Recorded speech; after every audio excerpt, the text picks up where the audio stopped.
In order to order our decimal numbers, we're going to be taking advantage of what we know about comparing decimal numbers and what we know about equivalent decimal numbers. By putting both of those two things together, we should have everything we need in order to order our decimal numbers. So let's jump straight into this example here. Here we're trying to order this from smallest to largest, and we have 3 decimal numbers. Now, taking what we know about comparing decimal numbers, we know that we had to put them one on top of the other. So we're going to do the same thing here. Although we have 3, we're going to stack them one over the other. So we'll start with this one. And remember, we want to line up the decimal point because that's going to help us line up everything else. So we start with our first number here. We go to our second one and we put our decimal point, put the 7 in front, and we have our 0, 0, 0, 6. And then we start with our third one. Once again, that decimal point, 0, 4. Now previously, when we talked about comparing decimal numbers, I told you can put some placeholder zeros. But after talking about equivalent decimal numbers, we know what we're truly doing. We're making equivalent decimals. By making use of equivalent decimals, we can make sure that each and every number has the same amount of decimal place values. So the maximum number that we need is 4. This one only has 3, so we're going to add 1 0. And remember, this is an equivalent decimal because we're adding a trailing 0. It doesn't change the value of this decimal number. This one only has 2, so we're going to be adding 2 trailing zeros. Once again, this is an equivalent decimal. These are trailing zeros. They do not change the value of this decimal number. Now we move on to comparing our decimal numbers. And remember, we're going to go through each place value and find the first place that it's different. Remember, we're trying to go smallest to largest, so we want to find the first place is different to see is it going to be bigger or smaller than whatever number we're comparing to. So we're going to go one at a time. So we're going to go through 7s, and we see that they're all the same, one at a time, all the same. So we're going to move on. There's no difference there. Then we have our first decimal place value, and they're all zeros. Let's move on. Have our next decimal place value. We have 0, 0, and 4. Which one's going to be bigger? It seems like 4 is bigger, right? These are both 0, so this 4 is bigger. So we can technically say that this is going to be our largest number. These are going to be smaller than this one. So we can put our largest number down here, 7.04. Now we go back to what we originally had. We don't put the equivalent decimal because we only use this in order to make sure we had the same amount of decimal place values. Let's go back and use our actual number and then put that here. Now you have an option here. You can start all the way back, and that's probably what you're going to do in most cases, especially when you're starting out. You don't want to get too confused, and kind of continuing where you left off can be confusing. So let's go straight back to the beginning, and we're going to go through each one, but we're going to ignore this one now. So we're going to just cross this one out because we've already determined that that's going to be our biggest. So we're going to focus on these two. So going back to 7s, we've already crossed that 7 out. They're the same. This 0 is already crossed out. They're the same. How about this 0? All right, we talked about these. These are the same, so we're going to keep going. How about this? This is a 9 and that's a 0. Well, 9 is going to be bigger than this 0. So that means this is going to be bigger than this one. So this is our second biggest number. So that's going to go right here, which is our first number. So 7.009. That means by default, this middle number is going to be our smallest number of 7.0006. Once again, because we already determined this was our largest, I recommend just crossing it out and starting over. Starting over with what's still left. And I do that because you're just getting started with ordering these decimal numbers, and I don't want you to get confused. This one was a little bit easier to kind of continue, but there will be other questions where it's not. So if you don't start over, you run the risk of confusing yourselves and potentially getting a question wrong that you could have easily gotten correct if you just would have started fresh. But let's say you're a little more advanced and you think that this is going to take way too much time. You don't need to start over every time.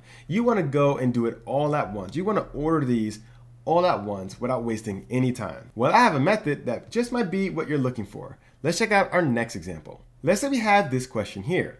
Here we're given 5 decimal numbers and we need to order them from largest to smallest. However, this is going to require a lot of time if we have to start over every time. And it can get pretty annoying if you are pretty familiar with the ordering process. So how are we going to do this all at once without getting ourselves confused? Now, if you're not super confident with ordering decimal numbers, I don't recommend you do this. However, if you do feel pretty confident about ordering your decimal numbers, try this out and see if it helps you do it all at once without wasting extra time. I've already gone ahead and put them over each other, so we don't have to worry about doing that step. And they all have the same number of decimal place values, so we don't have to worry about making equivalent decimal numbers for this example. After you have all your decimals lined up like this, simply draw a bar to separate this side from your decimal numbers. But we're going to be looking at the total number of decimal numbers that we have here. So that means we're going to be ordering from 5 to 1 if 1 is the smallest number and 5 is the largest number. We're going to start comparing these just like we did in the previous example.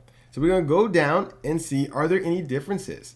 So there are no differences here. They are all zeros. So we're going to just cross those out. Let's move on to the next place value. Here we have some differences now. There's a lot of differences here, right?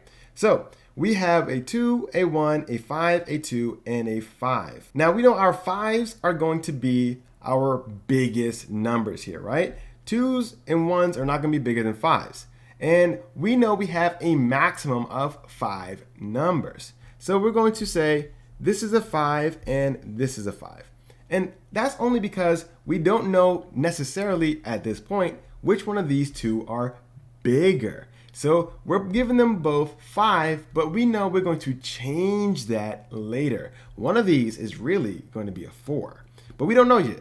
We're going to figure that out later. But for right now, these are going to be our biggest numbers, so we're going to give it 5. Now we look at these. These are going to be our next biggest numbers because we have 2s and 1s here, right? So 2s are going to be our next biggest numbers. So instead of giving it a 4, because one of these is supposed to be a 4, we're going to give it a 3.